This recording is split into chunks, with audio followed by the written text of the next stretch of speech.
ನಮಸ್ಕಾರ ಫ್ರೆಂಡ್ಸ್, ಹೆಂಗದಿರಿ? ಆರಾಮದಿರಿ? ನಾವು ಆರಾಮದೀವಿ ನೋಡ್ರಿ. ಇದು ನನ್ನ ಮಗಳ ಸ್ಕೂಲ್ದು ಆ್ಯನ್ವಲ್ ಡೇ ಫಂಕ್ಷನ್, ಅಂದರೆ ಸ್ಕೂಲ್ ಆ್ಯನ್ವಲ್ ಡೇ ಫಂಕ್ಷನ್ದು ವಿಡಿಯೋ ಫ್ರೆಂಡ್ಸ್. ಇದು ಮೀನ್ಸ್ ನನ್ನ ಮಗಳು ಇಲ್ಲೇ ಲೋಕಲ್ ಸ್ಕೂಲಿಗೆ ಹೋಗ್ತಾಳೆ. ಎಲ್ಲಿ ಅಂತಂದರೆ ಶುಭೋದಯ ಇಂಗ್ಲೀಷ್ ಮೀಡಿಯಮ್ ಸ್ಕೂಲ್ ಅಂತ ನಮ್ಮೂರಲ್ಲಿರೋದು. ನಮ್ಮೂರಿಂದ ಒಂದು 5 ಕಿಲೋಮೀಟ್ರ್ ದೂರ ಇರೋದಷ್ಟೇ. ಆ ದಿನ ಸಾಯಂಕಾಲ ಹೋದ್ವಿ. ನೈಟ್ ಇತ್ತು ಫಂಕ್ಷನ್. ಈ ವರ್ಷ ಲಾಸ್ಟ್ ವರ್ಷ ಮಾರ್ನಿಂಗೇ ಇತ್ತು, ಈ ವರ್ಷ ನೈಟ್ ಇತ್ತು. ಇಷ್ಟೆಲ್ಲ ಗೆಸ್ಟ್ಗಳು ಬಂದಿದ್ದರು. ಮೇಯ್ನ್ ನಮ್ಮ ಕಮತ್ಗಿ ಅಜ್ಜಾರು ಈ ಥರ ಎಲ್ಲ ಲೈಟಿಂಗ್ಸ್ ಎಲ್ಲ ಹಾಕಿದ್ರು ಫ್ರೆಂಡ್ಸ್. ತುಂಬ ಚೆನ್ನಾಗಿ ಮಾಡಿದರು. ಲಾಸ್ಟ್ ಇಯರ್ ತುಂಬ ಸಿಂಪಲಾಗಿ ಮಾಡಿದರು, ಬಟ್ ಈ ವರ್ಷ ತುಂಬಾ ಚೆನ್ನಾಗಿ ಮಾಡಿದರು. ಈ ಥರ ಗೆಸ್ಟ್ಗಳಿಗೆಲ್ಲ ಸನ್ಮಾನ ಮಾಡಿ ನಮ್ಮ ಮಠದ ಅಜ್ಜಾರೂ ಬಂದಿದ್ದರು. ಪ್ರತಿ ವರ್ಷ ಬರ್ತಾರೆ. ಸ್ಕೂಲಲ್ಲಿ ಯಾವುದೇ ಫಂಕ್ಷನ್, ಯಾವುದೇ ಕಮತಿಯಲ್ಲಿ ಎಷ್ಟೇ ಸ್ಕೂಲ್ಗಳದಾವಲ್ಲ, ಎಲ್ಲ ಸ್ಕೂಲ್ಗಳಿಗೂ ಅವರು ಬಂದೇ ಬರ್ತಾರೆ. ತುಂಬ ಒಳ್ಳೆಯವರು ನಮ್ಮ ಕಮತಿಗಿ ಮಠದ ಅಜ್ಜಾರು. ನೋಡಿರಿ, ಇವರು ಸ್ಕೂಲ್ ಕಮಿಟಿಯವರೆಲ್ಲ. ಆ ಥರ ಲಾಸ್ಟ್ ನಿಂತಿದ್ದಾರಲ್ಲ, ಅವ್ರ ಪ್ರಿನ್ಸಿಪಲ್ ಸರು. ಮಕ್ಕಳ ವರ್ಷದ ಹರ್ಷ ಅಂತ ಪ್ರೋಗ್ರಾಮ್ ಮಾಡಿದ್ರು ಅವರು. ತುಂಬ ಅಂದರೆ ತುಂಬ ಚೆನ್ನಾಗಾಯ್ತು ಫ್ರೆಂಡ್ಸ್. ನನ್ನ ಮಗಳು ಕೂಡ 4 ಡ್ಯಾನ್ಸಲ್ಲಿ ಪಾರ್ಟಿಸಿಪೇಟ್ ಮಾಡಿದ್ಲು. Actually 3 dance, 1 skit. ನೈಟು 2:30 ತನಕ ಆಯಿತು ಫ್ರೆಂಡ್ಸ್ ಫಂಕ್ಷನ್ನು. 1 ಸ್ಕಿಟ್ ಏನೋ ಕ್ಯಾನ್ಸಲ್ ಆಯ್ತು ಅವಳದು. ಲಾಸ್ಟ್ ಟೈಮಿಂಗ್ ತುಂಬ ಲೇಟ್ ಆಯಿತು, ಮಕ್ಳಿಗೆ ಮನೆಗೆ ಹೋಗೋಕೆ ಪ್ರಾಬ್ಲಮ್ ಆಗುತ್ತೆ ಅಂಥೇಳಿ ಅಂದ್ಕೊಂಡು. ಇವರು ಮೇನ್ ಡೈರೆಕ್ಟರ್ ಫ್ರೆಂಡ್ಸ್, ಇವರು ನಮ್ಮ ಮಗಳ ಸ್ಕೂಲಿಂದು. ಆಮೇಲೆ ಅವ್ರಿಗೆ ಸನ್ಮಾನ ಮಾಡ್ತಾ ಇರೋದು ನೋಡ್ರಿ, ಎಲ್ಲ ಸ್ಟಾಫ್ ಎಲ್ಲ ಸೇರಿ, ಎಲ್ಲ ಸ್ಕೂಲ್ ಸ್ಟಾಫ್. ಇದು ಮಕ್ಕಳ ಫಂಕ್ಷನ್ ಏನೇ ಇದ್ದರೂ ಎಷ್ಟು ಚೆನ್ನಾಗಿರುತ್ತಲ್ಲ ನೋಡೋಕೆ ಫ್ರೆಂಡ್ಸ್. ಅದು ನಾವು ಚಿಕ್ಕವರಿದ್ದಾಗ ನಾವು ಮಾಡೀವಿ. ಈಗ ನಮ್ಮ ಮಕ್ಕಳು ಮಾಡ್ತಾಯಿದ್ದಾರೆ, ಮುಂದೆ ಅವ್ರ ಮಕ್ಕಳು ಮಾಡ್ತಾಯಿದ್ದಾರೆ. ನೋಡೋಕೆ ಎಷ್ಟು ಖುಷಿ ಅನ್ಸುತ್ತೆ ಅಂತಂದ್ರೆ, ಎಲ್ಲೆಲ್ಲಿಂದನೋ ಬರ್ತಾರೆ ಫ್ರೆಂಡ್ಸ್, ಪೇರೆಂಟ್ಸು ನೋಡೋಕೆ ತಮ್ಮ ಫ್ಯಾಮ್ಲಿ ಮೆಂಬರ್ಸ್ನೆಲ್ಲ ಕರೆಸ್ತಾರೆ ಮತ್ತು ರೆಡಿಯಾಗಿ ಬರ್ತಾರೆ. ಅದು ಹಿಂಗೆ ಮಾಡಲಿ ಡ್ಯಾನ್ಸ್ ಮಕ್ಕಳು, ಅದು ನೋಡೋಕೆ ಒಂಥರ ಚಂದನ. ಸ್ಟೆಪ್ ಚೆನ್ನಾಗಿರೋಂಗಿಲ್ಲ, ಹಿಂದೆ ಮುಂದೆ ನಿಂತಿರ್ತಾವೆ. ಒಂದು ಹಿಂದೆ ಅಳದಿರ್ತದೆ, ಮುಂದೆ ನಗ್ತಿರ್ತೈತಿ, ಒಂದು ಹಿಂಗೆ ನಿಂತಿರ್ತೈತಿ, ಒಂದು ಹಂಗೆ ನಿಂತಿರ್ತೈತಿ. ಆದರೂ ಅದೇ ಒಂಥರ ಚಂದ ನೋಡೋಕೆ. ನಾವು ಚಿಕ್ಕವರಿದ್ದಾಗೆಲ್ಲ 3 ವರ್ಷಕ್ಕೊಂದ್ಸಲ ನಮ್ಮ ಸ್ಕೂಲಲ್ಲಿ ಆ್ಯನ್ವಲ್ ಡೇ ಮಾಡ್ತಿದ್ರು, ಬಟ್ ಇವಾಗ ಹಾಗಲ್ಲ, ಪ್ರತಿ ವರ್ಷ ಮಾಡ್ತಾರೆ ಫ್ರೆಂಡ್ಸ್. ಇದು ಫಸ್ಟ್ ಪ್ರೇಯರ್ ಡ್ಯಾನ್ಸು ನನ್ನ ಮಗಳು ಮಾಡಿದ್ಲು. ಮೀನ್ಸ್ ಅಕ್ಕಿ ಮತ್ತು ಅಕ್ಕಿ ಫ್ರೆಂಡ್ ಸಂಜನಾ ಅಂತಿದ್ದಾಳೆ, ಅವಳು ಮತ್ತು ಅವಳು ತಾಯಿ ಶಾರದೆ ಹಾಡಿದ್ದು ಫಿಲಮ್ ಸಾಂಗ್ ಅಲ್ಲ ಫ್ರೆಂಡ್ಸ್. ಅದಕ್ಕೆ ನಾನು ಮ್ಯೂಟಲ್ಲಿಟ್ಟು ವಿಡಿಯೋ ಹಾಕಿದ್ದೀನಿ, ಯಾಕೆಂದರೆ ಮತ್ತು ಕಾಪಿರೈಟ್ ಪ್ರಾಬ್ಲಮ್ ಆಗುತ್ತಲ್ಲ, ಅದಕ್ಕೆ. ಮಸ್ತ್ ಮಾಡಿದ್ರು ಫ್ರೆಂಡ್ಸ್ ಮಕ್ಕಳು. ಈ ಥರ ಲೈಟಿಂಗ್ ಎಲ್ಲ ಹಾಕಿ ಆ ಕಡೆ ಕಾರ್ನರಲ್ಲಿ ನಿಂತಿದ್ದಾಳೆ ಫ್ರೆಂಡ್ಸ್ ನನ್ನ ಮಗಳು. ಈ ಭರತನಾಟ್ಯಂ ಕ್ಲಾಸ್ ಅಟೆಂಡ್ ಮಾಡ್ತಾಳಲ್ಲ, ಸೊ ಭರತನಾಟ್ಯಂ ಕಾಸ್ಟ್ಯೂಮಲ್ಲೇ ಡ್ಯಾನ್ಸ್ ಮಾಡಿದ್ಲು ಅವಳು. ಚೆನ್ನಾಗಿ ಮಾಡಿದ್ಲು ಫ್ರೆಂಡ್ಸ್ ಅವಳು. ನೋಡಿರಿ, ಎಂಜಾಯ್ ಮಾಡಿರಿ. ಮತ್ತು ಇನ್ನೂ ಒಂದು ವಿಚಾರ ಏನಂತಂದ್ರೆ, ಮೊನ್ನೆ ನನ್ನ ಮಗಳು ಹೀಗೆ ಕುಂತಾಗ ಏನು ಕೇಳಿದ್ಲು ಅಂತಂದರೆ, ಈಗ ನೋಟ್ ಇರ್ತಾವಲ್ಲ ಫ್ರೆಂಡ್ಸ್, ನೋಟು ಅಂದರೆ ದುಡ್ಡು, 500 ನೋಟು, 200 ನೋಟು, 100 ನೋಟು, ಅದನ್ನು ಹಳೆಯಿಂದನೇ ಮಾಡಿರ್ತಾರೆ. ನಮ್ಮ ಬುಕ್ಕಲ್ಲಿರೋ ನಮ್ಮದು ನೋಟ್ಬುಕ್ಕಲ್ಲಿರೋ ಪೇಪರ್ಸ್ ಇರ್ತಾವಲ್ಲ, ಅದನ್ನು ಹಳೆಯಿಂದನೇ ಮಾಡಿರ್ತಾರೆ ಅಮ್ಮ. ನೋಟಿಗಿರೋ ಬೆಲೆ ನಮ್ಮ ಬುಕ್ಕಲ್ಲಿ, ನಮ್ಮ ನೋಟ್ಬುಕ್ಕಲ್ಲಿರೋ ಹಾಳೆಗೆ ಹಾಕಿಲ್ಲಮ್ಮ ಬೆಲೆ, ಅಷ್ಟು ಬೆಲೆ ಇಲ್ಲಲ್ಲ. ನಾವು ಅದನ್ನು ಹರಿದು ಬಿಸಾಕ್ತೀವಿ. ಬಟ್ ನೋಟ್ ಹಾಗಲ್ಲ, ಅದನ್ನು ಹರಿದ್ರೆ ಬೆಲೆನೇ ಇರೋಂಗಿಲ್ಲ ಅದಕ್ಕೆ. ಯಾಕಮ್ಮ ಅದಕ್ಕೆ ನೋಟಿಗೆ ಯಾಕೆ ಅಷ್ಟು ಬೆಲೆ? ಯಾಕಂದ್ರೆ ಅದ್ರ ಮೇಲೆ ಅದಕ್ಕೊಂದು ಯಾಕೆ ಬೆಲೆ ಅಂತಂದ್ರೆ, ಗೌರ್ಮೆಂಟ್ದವ್ರು ಅದಕ್ಕೊಂದು ಸಿಕ್ಕ ಹೊಡೆದಿರ್ತಾರೆ, ಕರೆನ್ಸಿ ಅಂಥೇಳಿ. ಅದಕ್ಕಾಗಿ ಹಂಗೆ ಬೆಲೆ ಅದ ಅದಕ್ಕೆ. ನಾವು ಆ ನೋಟನ್ನು ಗಳಿಸ್ಬೇಕಂತಂದ್ರೆ ನಾವು ಈ ನೋಟ್ಬುಕ್ಕಲ್ಲಿ ನಾವು ಬರೆದು ಓದಿ ಚೆನ್ನಾಗಿ ಅಭ್ಯಾಸ ಮಾಡಿದರೆ, ನಾವು ಜೀವನದಲ್ಲಿ ಆ ನೋಟುಗಳಿಗೆ ಕೊಡ್ತೀವಲ್ಲ ಬೆಲೆನ, ಅದು ನಮಗೆ ಸಿಗುತ್ತೆ. ಫಸ್ಟ್ ಈ ನೋಟ್ ಬುಕ್ಗಳಿಗೆ ನಾವು ಬೆಲೆ ಕೊಡಬೇಕು ಅಂತ ನಾನು ಅವಳಿಗೆ ತಿಳಿಸಿ ಹೇಳಿದೆ. ನನಗೆ ಎಷ್ಟು ತಿಳಿಯುತ್ತೆ ನಾನು ಅಷ್ಟು ತಿಳಿಸಿ ಹೇಳಿದೆ ಅವಳಿಗೆ.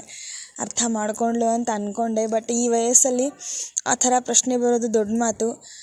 ಈಗ 5th ಸ್ಟ್ಯಾಂಡರ್ಡ್ ಅವಳು ಅಷ್ಟೇ. ಮತ್ತು ಮಕ್ಕಳ ತಲೆಯಲ್ಲಿ ಇಂತಿಂಥ ವಿಚಾರಗಳು ಬರ್ತಿರ್ತಾವಲ್ಲ ಫ್ರೆಂಡ್ಸ್, ನಮ್ಗೆ ಕೇಳಿನೇ ನನಗೆ ಆಶ್ಚರ್ಯ ಆಗುತ್ತೆ. ಒಂದೊಂದು ವಿಚಾರನೂ ಹೇಳ್ಬೇಕಂತ ಅಂದ್ಕೊತೀನಿ ವಿಡಿಯೋದಲ್ಲಿ, ಬಟ್ ನೆನಪಾಗಂಗಿಲ್ಲ ನನಗೆ ಹೇಳೋಕ್ಕೆ. ಯಾಕಂದರೆ ಕಂಟಿನ್ಯೂ ಎಡಿಟ್ ಮಾಡೋಕ್ಕಾಗಂಗಿಲ್ಲ ನನಗೆ. ಹಾಗಾಗಿ ನಾವು ನಮ್ಮ ಜೀವನದಲ್ಲಿ ಒಳ್ಳೆಯ ಸ್ಥಾನ ಒಳ್ಳೆಯ ಬೆಲೆ ಬರಬೇಕು ಅಂದ್ರೆ ಒಳ್ಳೆಯ ಎಜುಕೇಷನ್ ತೊಗೋಬೇಕು ಫಸ್ಟು. ನಮ್ಮ ನೋಟ್ಬುಕ್ಗಳಿಗೆ ಟೆಕ್ಸ್ಟ್ ಬುಕ್ಗಳಿಗೆ ಬೆಲೆ ಕೊಡಬೇಕು. ಅದರಲ್ಲಿರುವಂತಹ ಅಭ್ಯಾಸನ ನಾವು ಅಭ್ಯಾಸ ಮಾಡಬೇಕು. ಅದರಲ್ಲಿ ಏನಿರುತ್ತಲ್ಲ ನೋಟ್ಸ್ ಎಲ್ಲ ತೊಗೋಬೇಕು, ತಲೆಯಲ್ಲಿ ತೊಗೋಬೇಕು. ಆಮೇಲೆ ಎಕ್ಸಾಮ್ ಬರ್ತಾವೆ, ಒಳ್ಳೆಯ ಮಾರ್ಕ್ಸ್ ತೆಗಿಬೇಕು, ಪರ್ಸಂಟೇಜ್ ಮಾಡಬೇಕು.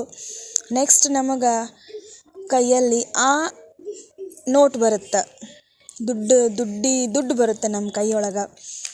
ಆವಾಗ ನಮಗೊಂದು ಬೆಲೆ ಬರುತ್ತೆ. ನಾವು ಫಸ್ಟನೇ ಬೇಸಿಕಲಿ ನಾವು ದುಡ್ಡಿಗೆ ಮಹತ್ವ ಕೊಡ್ಕೊತ ಹೋದ್ವಿ ಅಂತಂದ್ರೆ ಚಿಕ್ಕ ವಯಸ್ಸಿಗೆ ಆಮೇಲೆ ನಾವು ಕಷ್ಟಪಡಬೇಕಾಗತ್ತೆ ಮುಂದೆ ದೊಡ್ಡವರಾದ್ಮೇಲೆ ಅಂತ ಹೇಳಿದೆ. ಆಯ್ತಮ್ಮ, ನಾ ಫಸ್ಟ್ ಚೆನ್ನಾಗಿ ಓದ್ತೀನಿ, ಬರಿತೀನಿ, ಕಲಿತೀನಿ, ಒಳ್ಳೆ ಜಾಬ್ ತೊಗೊತೀನಿ, ಆಮೇಲೆ ನಾನು ದುಡ್ಡು ಸಂಪಾದನೆ ಮಾಡ್ತೀನಿ ಅಂತ ಹೇಳಿದ್ಲು ನನ್ನ ಮಗಳು. ಏನೋ ಡಿಸ್ಕಷನ್ ಮಾಡ್ತಾ ಇರ್ತಾಳೆ ನನ್ನ ಜೊತೆ ಅವಳು. ಈಗಂದ್ರೆ ಗ್ರೋನಪ್ ಆಗ್ತಾ ಇದ್ದಾಳಲ್ಲ, ಸೊ ಏನೇನೋ ವಿಚಾರಗಳು ಬರ್ತಿರ್ತಾವೆ ಅವಳ ತಲೆಯಲ್ಲಿ. ಅದಾಯಿತು. ನೆಕ್ಸ್ಟ್ ನನ್ನ ಮಗನ ತಲೆಯಲ್ಲಿ ಏನು ಬಂತು ಅಂತಂದ್ರೆ, ಅವ್ರವ್ರ ಅಪ್ಪಾಜಿ ಜೊತೆ ಮಾತಾಡ್ತಾ ಇದ್ದ ಫ್ರೆಂಡ್ಸ್ ಅವನು. ಹೀಗೆ ಇಬ್ಬರು ಸೇರಿ ಮಲ್ಕೊಂಡಿದ್ರು ನೈಟ್ ಟೈಮ್ ಒಳಗೆ.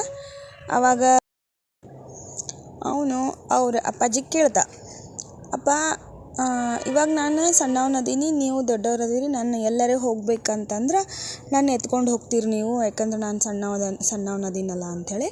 ಅವಾಗ ನಾನು ಮುಂದೆ ದೊಡ್ಡವಾಗ್ತೀನಲ್ಲ, ನೀವು ಸಣ್ಣವ್ರಾಗ್ತೀರೇನು ಅಂದ್ರೆ ಹೆಂಗೆ ಕೇಳ್ದ ಅಂತಂದ್ರೆ ಅವನು ಫಸ್ಟು, ಈಗ ನಾವು ಯಾರಾದರೂ ಸಣ್ಣವ್ರು ಇರ್ತಾರಲ್ಲಪ್ಪ, ಆಮೇಲೆ ಅವ್ರು ದೊಡ್ಡವರಾಗಿಂದ ಮತ್ತು ಸಣ್ಣವ್ರು ಆಗ್ತಾರನ, ಅವರು ಮತ್ತು ಪಾಪು ಆಗ್ತಾರನ ಅಂತ ಕೇಳಿದೆ. ಯಾಕೆ ಹಂಗೆ ಕೇಳ್ತಾ ಇದೀಯ ಅಂತ ಅವರಪ್ಪ ಕೇಳಿದ್ರು ಅವ್ನು. ನಾ ಸುಮ್ಮನೆ ಕೇಳ್ತಾ ಇದ್ದೆ ಅವ್ರ ಡಿಸ್ಕಷನನ್ನು, ಅವನದು ಮತ್ತು ಅವ್ರ ಅಪ್ಪಾಜಿದು. ಇಲ್ಲಪ್ಪ, ಇವಾಗ ನಾನು ಸಣ್ಣವನದೀನಲ್ಲ, ನಾ ಆಮೇಲೆ ದೊಡ್ಡವಾಗ್ತೀನಿ, ನಿಮ್ಮಷ್ಟು ಎತ್ತರ ಆಗ್ತೀನಿ ಅಂದ್ರೆ ವಯಸ್ಸಿನೊಳಗೆ ಬೆಳೆಯೋದವನಿಗೆ ಗೊತ್ತಿಲ್ಲ. ಬಟ್ ಅವನಿಗೆ ಅವ್ರ ಅಪ್ಪಾಜಿ ಅಷ್ಟು ಎತ್ತರ ಆಗಬೇಕು ಅವನಿಗೆ. ಅವ್ರ ಅಪ್ಪಾಜಿ ಎತ್ತರದಾರಲ್ಲ, ಅವನು ಚಿಕ್ಕ ಗಿಡ್ಡದಾನ.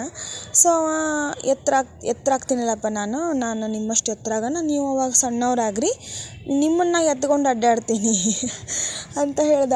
ಅಷ್ಟು ಚಿಕ್ಕ ತಲೆಯಲ್ಲಿ ಅಷ್ಟು ದೊಡ್ಡ ವಿಚಾರ ಹೆಂಗೆ ಬಂದದ್ದು ನೋಡಿ ಫ್ರೆಂಡ್ಸ್ ಅವರು ಮಕ್ಕಳ ತಲೆಯಲ್ಲಿ. ಅಂದರೆ ಒಂಥರ ಈಗ ಮಕ್ಕಳು ದೊಡ್ಡವರಾದ್ಮೇಲೆ ತಂದೆ ತಾಯಿ ಚಿಕ್ಕ ಮಕ್ಕಳ ಥರನೇ ಆಗ್ತಾರಲ್ಲ ಫ್ರೆಂಡ್ಸ್. ಇವಾಗ ಅವರಿಗೆ ಏಜ್ ಆಗುತ್ತೆ, ತಂದೆ ತಾಯಿಗೆ 50, 60, 70 ವಯಸ್ಸಾಗುತ್ತೆ, ಮುದ್ದಿನೂ ಚಿಕ್ಕ ಮಕ್ಕಳ ಥರನೇ ಆಗುತ್ತೆ.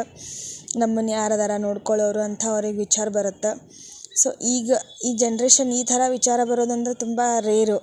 ನಾನು ಚಿಕ್ಕವನಿದ್ದಾಗ ನಮ್ಮಪ್ಪ ನನ್ನ ಎತ್ಕೊಂಡು ಅಡ್ಡಾಡೋರಲ್ಲ, ಸೊ ನಾನು ದೊಡ್ಡವನಾದ್ಮೇಲೆ ಅವ್ರು ಮತ್ತೆ ಚಿಕ್ಕವ್ರಾಗ್ತಾರೆ, ನಾನು ಅವ್ರನ್ನ ಎತ್ಕೊಂಡು ಅಡ್ಡಾಡಬೇಕು ಅಂತ ಆ ಥರ ಥಾಟ್ ಬಂದಿದೆ ಅಲ್ಲ ಅವ್ನ ಮನಸ್ಸಿನಲ್ಲಿ. ಕೇಳಿ ನನಗಾರ ವಿಚಿತ್ರ ಅನ್ನಿಸ್ಬಿಡ್ತು. ಎಷ್ಟೊತ್ತರ ನಕ್ವಿ ನಾವು ಅವ್ನ ಮಾತು ಕೇಳಿ.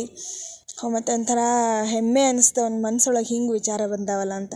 ಅವ್ನು ಮುಂದೆ ಎತ್ಕೊಳ್ಳಿ ಬಿಡಲಿ, ಮುಂದೆ ತನ್ನ ಜೀವನದಲ್ಲಿ ಮುಂದೆ ಹೋಗಿಂದ ನಮ್ಮನ್ನು ಅದೊಂದು ಗಾದೆ ಮಾತಾಯ್ತು ನೋಡಿ ಫ್ರೆಂಡ್ಸ್, ಇವಾಗ ಬೆಳೆದು ದೊಡ್ಡವರಾದ್ಮೇಲೆ ಹಿಂದಿದ್ದೆಲ್ಲ ಮರೆತು ಬಿಡ್ತಾರಂತ. ಸೊ ಈಗಿನ ಜನ್ರೇಷನ್ ಹಂಗದ.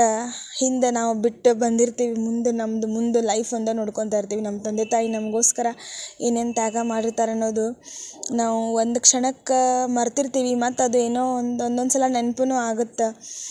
ಒಂದೊಂದು ಸಿಚುವೇಶನೊಳಗೆ ನಮ್ಮ ತಂದೆ ತಾಯಿ ನಮಗೋಸ್ಕರ ಏನೇನು ತ್ಯಾಗ ಮಾಡಿರ್ತಾರೆ ಅನ್ನೋದು ನೆನಪು ಆಗುತ್ತೆ. ಒಂದೊಂದು ಸಲ ಅನಿವಾರ್ಯ ಕಾರಣಗಳಿಂದ ಮರೆತೂ ಹೋಗಿರ್ತೀವಿ. ಬಟ್ ಆ ಹುಡುಗನ ತಲೆಯಲ್ಲಿ ಹಂಗೆ ವಿಚಾರ ಬಂದಾವಲ್ಲ, ಅದನ್ನು ಕೇಳಿ ತುಂಬ ಖುಷಿ ಆಯಿತು. ಅದನ್ನು ನಿಮ್ಮ ಜೊತೆ ಹಂಚ್ಕೋಬೇಕಂತ ಅನ್ನಿಸ್ತು. ಆ ಟೈಮ್ ಒಳಗೆ ನಂಗೆ ವಿಡಿಯೋ ಮಾಡಿ ಇಟ್ಕೊಳಕ್ಕಾಗಲಿಲ್ಲ, ಯಾಕಂದರೆ ಎಲ್ಲ ಟೈಮ್ ಒಳಗೂ ಫೋನ್ ಹಿಡ್ಕೊಂಡು ಕೊಡೋಕ್ಕಾಗಲ್ಲಲ್ಲ ಫ್ರೆಂಡ್ಸ್. ಫ್ಯಾಮ್ಲಿ ಇರುತ್ತೆ, ಇದೇನು ಇವಳು ಯಾವಾಗಲೂ ಕ್ಯಾಮ್ರಾ ಆನ್ ಮಾಡ್ಕೊಂಡು ಕೂಡ್ತಾಳೆ ನೋಡೋ ಅಂಥೇಳಿ ಏನೋ ಅನ್ಸ್ಕೋಬೇಕಾಗತ್ತೆ. ಅನ್ನಂಗಿಲ್ಲ ಆ್ಯಕ್ಚುಲಿ ಯಾರು, ಬಟ್ ಆ ಥರ ಏನೋ ಫೀಲಿಂಗ್ ಇರುತ್ತೆ ಮನ್ಸೊಳಗೆ. ಕ್ಯಾಮ್ರಾ ಹಿಡ್ಕೊಂಡು ಕೂತ್ಬಿಡ್ತಾಳೆ ನೋಡಿಕೆ ಅಂತ ಅಂತಾರೇನೋ ಅಂತ ಒಂದು ಭಯದಿಂದ ನಾನು ಆ ಘಳಿಗೆಯಲ್ಲಿ ನಾನು ವಿಡಿಯೋ ಮಾಡಲಿಲ್ಲ, ರೆಕಾರ್ಡಿಂಗ್ ಏನೂ ಮಾಡಲಿಲ್ಲ. ಬಟ್ ನೆನಪಿಟ್ಕೊಂಡೆ, ನನಗೆ ಯಾರು ಸಬ್ಸ್ಕ್ರೈಬರ್ಸ್ ಇದ್ದಾರಲ್ಲ, ನನ್ನ ಇಷ್ಟಪಟ್ಟು ನನ್ನ ವಿಡಿಯೋಸ್ ನೋಡ್ತಾರಲ್ಲ, ಅವ್ರಿಗೆ ನನ್ನ ಮನಸ್ಸಿನ ವಿಚಾರ, ಆ ವಿಚಾರನ ಹೇಳಬೇಕು, ಆ ಸಿಚುವೇಶನ್ ಹೇಳಬೇಕು, ಹಂಚ್ಕೋಬೇಕು ಅಂಥೇಳಿ ಹೇಳಿದೆ ಫ್ರೆಂಡ್ಸ್. ಇದರಲ್ಲಿ ಏನಾದರೂ ಅತಿಶಯೋಕ್ತಿ ಅಂತಿದ್ದರೆ ಕ್ಷಮಿಸಬೇಕು ಫ್ರೆಂಡ್ಸ್. ನೋಡಿರಿ, ಇದು ನನ್ನ ಮಗಳ ಸೆಕೆಂಡ್ ಡ್ಯಾನ್ಸು. ಅದು ಫಸ್ಟ್ ಡ್ಯಾನ್ಸ್ ಬಂದು ಹೇ ಶಾರದೆ ಸಾಂಗಿಗೆ ಮಾಡಿದ್ಲು. ಇದು ಶಿವತಾಂಡವ ಮತ್ತು ನಮಾಮಿ ಅಂತ ಅದು 2 ಸೇರಿ ಮಾಡಿದ್ಲು ಫ್ರೆಂಡ್ಸ್ ನನ್ನ ಮಗಳು. ಈ ಕಡೆನೇ ಇದ್ದಾಳೆ ನೋಡಿರಿ, ತುಂಬ ಚೆನ್ನಾಗಿ ಮಾಡಿದ್ಲು. ಈ ಸರ್ತಿ ಹೇರ್ ಸ್ಟೈಲ್ ನಾನೇ ಮಾಡಿದ್ದೆ, ಕಾಸ್ಟ್ಯೂಮು ನಾನೇ ಹಾಕಿದ್ದೆ, ಮೇಕಪ್ ಅಷ್ಟೇ ಅವರು ಡ್ಯಾನ್ಸ್ ಟೀಚರ್ ಮಾಡಿದರು. ಆಮೇಲೆ ಲಾಸ್ಟಲ್ಲಿ ಒಂದೇನೋ ಮಿಸ್ಅಂಡರ್ಸ್ಟ್ಯಾಂಡಿಂಗ್ ಆಗಿ ಇವ್ರ ಜೊತೆ ನಂದು ಅವ್ರ ಸರ್ ಒಬ್ಬರು ನಾನೇ ಡ್ಯಾನ್ಸ್ ಟೀಚರ್ ಅಂದ್ಕೊಂಡು ಸ್ಟೇಜ್ ಮೇಲೆ ಕಳಿಸಿ ಫೋಟೋ ತೆಗೆಸ್ಬಿಟ್ರು. ನಂಗೆ ಅದು ತುಂಬ ಖುಷಿ ಆಯಿತು ಫ್ರೆಂಡ್ಸ್. ಏನೋ ಅಂತಾರಲ್ಲ, ಬಯಸದೇ ಬಂದ ಭಾಗ್ಯ ಅಂತಾರಲ್ಲ, ಸ್ಟೇಜ್ ಮೇಲೆ ಪೇರೆಂಟ್ಸಿಗೆ ಆ್ಯಕ್ಚುಲಿ ಯಾರನ್ನೂ ಬಿಡೋಂಗಿಲ್ಲ. ಬಟ್ ನಾನು ಹಾಗೆ ವಿಡಿಯೋ ಮಾಡಿ ಆ ಕಡೆ ಹೋಗ್ತಾ ಇದ್ದೆ. ಅವರೊಬ್ಬರು ಸರು ಇದ್ದರು, ಮಿಡಲ್ ಮಗು ನಿಂತಿದ್ದೆಲ್ಲ ಶಿವ ಆಗಿ, ಅವ್ರ ಫಾದರ್ ಅವ್ರು ಬಂದುಬಿಟ್ಟು ನೀವೇ ಎಲ್ಲ ಡ್ಯಾನ್ಸ್ ಕಲಿಸಿದವರು, ಬನ್ನಿರಿ ಮುಂದೆ ಬಂದು ಫೋಟೋ ತೆಗೆಸ್ಕೋರಿ ಅಂಥೇಳಿ ಗೆಸ್ಟ್ ಇದ್ರಲ್ಲ, ಗೆಸ್ಟ್ ಜೊತೆ ನನ್ನನ್ನು ಕಳಿಸ್ಬಿಟ್ರು ಏನೋ ಮಾಡಿ. ಅದೊಂದು ಖುಷಿ ಅನ್ನಿಸ್ತು ನನಗೆ, ಮೆಮೊರಿ ಸಿಕ್ತು ನನಗೊಂದು. ಇಷ್ಟು ಡ್ಯಾನ್ಸ್ ಎಲ್ಲ ಚೆನ್ನಾಗಿ ಮಾಡಿದರು ಫ್ರೆಂಡ್ಸ್. ಮೇಲೆ ನೆಕ್ಸ್ಟ್ ಇದು 2 ಟ್ರೆಡಿಷ್ನಲ್ ಡ್ಯಾನ್ಸ್ ಆಯಿತು, ಒಂದು ವೆಸ್ಟರ್ನ್ ಡ್ಯಾನ್ಸು ಮಾಡಿದ್ಲು ಅವಳು ಗ್ರೂಪ್ಪಲ್ಲಿ. ಡ್ಯಾನ್ಸ್ ತುಂಬ ಚೆನ್ನಾಗಿ ಮಾಡ್ತಾಳೆ. ಚಿಕ್ಕಂದ್ರಿಂದನೂ ಅವಳಿಗೆ ಅದು ಹಾಬಿ ಆಗಿತ್ತು ಡ್ಯಾನ್ಸ್ ಮಾಡೋದು. ಅದು ಇವಾಗ ಈಡೇರ್ತಾ ಇದೆ. ಬೇರೆ ಊರಲ್ಲಿದ್ದಾಗ ಅಷ್ಟು ಡ್ಯಾನ್ಸ್ ಆಕಿಗೆ ನಾವು ಹಚ್ಚಿದ್ದಿಲ್ಲ ಕ್ಲಾಸ್ನ. ಬಟ್ ನಮ್ಮ ಊರಿಗೆ ಬಂದೇ ನಮಗೆ ಡ್ಯಾನ್ಸ್ ಟೀಚರು, ಡ್ಯಾನ್ಸ್ ಕ್ಲಾಸ್ ಎಲ್ಲ ಸಿಕ್ತು. ಅವಳ ಟ್ಯಾಲೆಂಟ್ನ ಎಕ್ಸ್ಪೋಸ್ ಮಾಡಲಿಕ್ಕೆ ಅವಕಾಶ ಸಿಕ್ಕಂಗೆ ಆಗ್ಯದ ನಮಗೆ ಫ್ರೆಂಡ್ಸ್. ನೋಡಿರಿ, ಎಂಜಾಯ್ ಮಾಡಿರಿ, ಹೆಂಗೆ ಮಾಡ್ತಾಳೆ ಅಂತ ಹೇಳ್ರಿ ಕಮೆಂಟ್ ಬಾಕ್ಸ್ ಒಳಗೆ. ಸ್ವಲ್ಪ ಮುಂದೆಯಿಂದ ಮಾಡಬೇಕಿತ್ತು, ಅಷ್ಟು ಮುಂದೆಯಿಂದ ಮಾಡಿದ್ದೀನಿ ಅಂದ್ರೂ ಅವಳು ಹೈಟ್ ಇದ್ದಾಳಲ್ಲ, ಅದು ಸ್ಕೂಲಲ್ಲಿ ಯಾವಾಗಲೂ ಹಿಂದೆ ನಿಂದಿಸ್ತಾರೆ ಆಕಿಗೆ. ಹೈಟ್ ಇರೋದ್ರಿಂದ ಅದೊಂದೇ ಪ್ರಾಬ್ಲಮ್. ಈ ಕುಳ್ಳಗಿರ್ತಾರಲ್ಲ ಅವ್ರನ್ನ ಮುಂದೆ ನಿಂದಿಸ್ಬಿಡ್ತಾರೆ, ಹೈಟ್ ಇರೋರನ್ನ ಹಿಂದೆ ನಿಂದಿರ್ಸ್ತಾರೆ. ನಾನಿದು ಸಾಂಗ್ ಇರೋದು ಹಾಕಿಲ್ಲ, ಕಾಪಿರೈಟ್ ಬರುತ್ತಂತ. ಹಾಗೆ ನೋಡಿರಿ, ಮ್ಯೂಟಲ್ಲೇ ಇದೆ, ಎಂಜಾಯ್ ಮಾಡಿರಿ ಫ್ರೆಂಡ್ಸ್.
ಇದು ನೆಕ್ಸ್ಟ್ ರಿಮಿಕ್ಸ್ ಸಾಂಗಿಗೆ ಡ್ಯಾನ್ಸ್ ಮಾಡಿದ್ಲು ಫ್ರೆಂಡ್ಸ್. ಇದು ಗೀತಾಂಜಲಿ ಅಂತ ರಿಮಿಕ್ಸ್ ಸಾಂಗು. ಈ ಕಡೆ ನಿಂತಿದ್ದಾಳೆ ನೋಡ್ರಿ. ಅದು ಸ್ಕೂಲಲ್ಲೇ ಕಾಸ್ಟ್ಯೂಮ್ ಕೊಟ್ಟಿದ್ರು ಅವರು, ಒಂದೇ ಥರದ್ದು. ಒಂದು 13 ಸಾಂಗ್ಸು ಮ್ಯಾಶಪ್ ಮಾಡಿ ರೆಕಾರ್ಡ್ ಮಾಡಿದ್ದಿತ್ತು ಅದು ಸಾಂಗ್. ಅದನ್ನು ತುಂಬ ಚೆನ್ನಾಗಿ ಮಾಡಿದ್ರು ಫ್ರೆಂಡ್ಸ್. ಇದು ಲಾಸ್ಟಲ್ಲಿ ಒಂದು ಸ್ಕಿಟ್ ಇತ್ತು, ವುಮೆನ್ಸ್ ಎಂಪವರ್ಮೆಂಟ್ ಅಂತ. ಬಟ್ ಅದನ್ನು ಕ್ಯಾನ್ಸಲ್ ಮಾಡಿದ್ರು ಅವರು, ಸ್ಕೂಲ್ನವರೇ ಕ್ಯಾನ್ಸಲ್ ಮಾಡಿದ್ರು ಫ್ರೆಂಡ್ಸ್ ಅವರು. ಇದಿಷ್ಟು ಮುಗಿಸ್ಕೊಂಡು ಬರೋದ್ರಲ್ಲಿ 1:30-2 ಗಂಟೆ ಆಯಿತು ಫ್ರೆಂಡ್ಸ್ ನೈಟು. ಸ್ಕೂಲ್ನವರೇ ಬಸ್ ವ್ಯವಸ್ಥೆ ಮಾಡಿದ್ರು. ಸೊ ಬಸ್ಸಿಗೆ ಬಂದ್ವಿ ನಾವು. ಅಲ್ಲೇ ನೈಟು ಊಟದ ವ್ಯವಸ್ಥೆನೂ ಇತ್ತು, ಊಟನೂ ಅಲ್ಲೇ ಮಾಡಿದ್ವಿ. ನನ್ನ ಮಗ ಅಂತೂ ಮಲ್ಕೊಂಡ್ಬಿಟ್ಟಿದ್ದ. ನಾವು ನಮ್ಮ ಅತ್ತೆ, ನಮ್ಮ ಮನೆಯವರು, ನನ್ನ ಮಗ ಇಷ್ಟು ಜನ ಹೋಗಿದ್ವಿ ನೋಡೋಕೆ. ನಮ್ಮ ಊರಿಂದ ಆಚೆ ಇದೆ ಸ್ಕೂಲು. ಸೊ ಮತ್ತು ನಾವು ಕರ್ಕೊಂಡು ಬರೋದಿತ್ತಲ್ಲ, ಸೊ ಹಂಗಾಗಿ ಹೋಗೇ ಬಂದ್ರಾಯ್ತು ಅಂತೇಳಿ ಎಲ್ಲರೂ ಸೇರೇ ಹೋಗಿದ್ವಿ. ಮಸ್ತ್ ಆಯ್ತು ಫ್ರೆಂಡ್ಸ್. ನೈಟ್ ಆದ್ರೇ ಚಂದ ಫ್ರೆಂಡ್ಸ್ ಸ್ಕೂಲ್ ಫಂಕ್ಷನ್ಗಳೆಲ್ಲ. ಡೇ ಟೈಮಲ್ಲಿ ಆದ್ರೆ ಅಷ್ಟು ಚೆನ್ನಾಗಿ ಬರೋಲ್ಲ, ನೈಟೇ ಬರ್ತಾವೆ. ನೋಡಿರಿ, ಎಂಜಾಯ್ ಮಾಡಿರಿ. ಯಾರ್ಯಾರು ನನ್ನ ಚಾನಲ್ನ ಸಬ್ಸ್ಕ್ರೈಬ್ ಮಾಡದೆ ನೋಡ್ತಾ ಇದ್ದೀರಿ, ಸಬ್ಸ್ಕ್ರೈಬ್ ಮಾಡ್ಕೊಳ್ರಿ, ಸಪೋರ್ಟ್ ಮಾಡಿರಿ. ನೀವು ಇದೇ ಥರ ಸಪೋರ್ಟ್ ಮಾಡ್ತಾಯಿದ್ರೆ ನಾನು ಒಳ್ಳೊಳ್ಳೆ ವೀಡಿಯೋಸ್ ಕೊಡೋಕ್ಕೆ ಟ್ರೈ ಮಾಡ್ತೀನಿ. ಇದರಲ್ಲಿ ಏನಾದರೂ ಮಿಸ್ಟೇಕ್ಸ್ ಇದ್ದರೆ ಕ್ಷಮಿಸ್ರಿ. ನೋಡಿರಿ, ಎಂಜಾಯ್ ಮಾಡಿರಿ ಫ್ರೆಂಡ್ಸ್.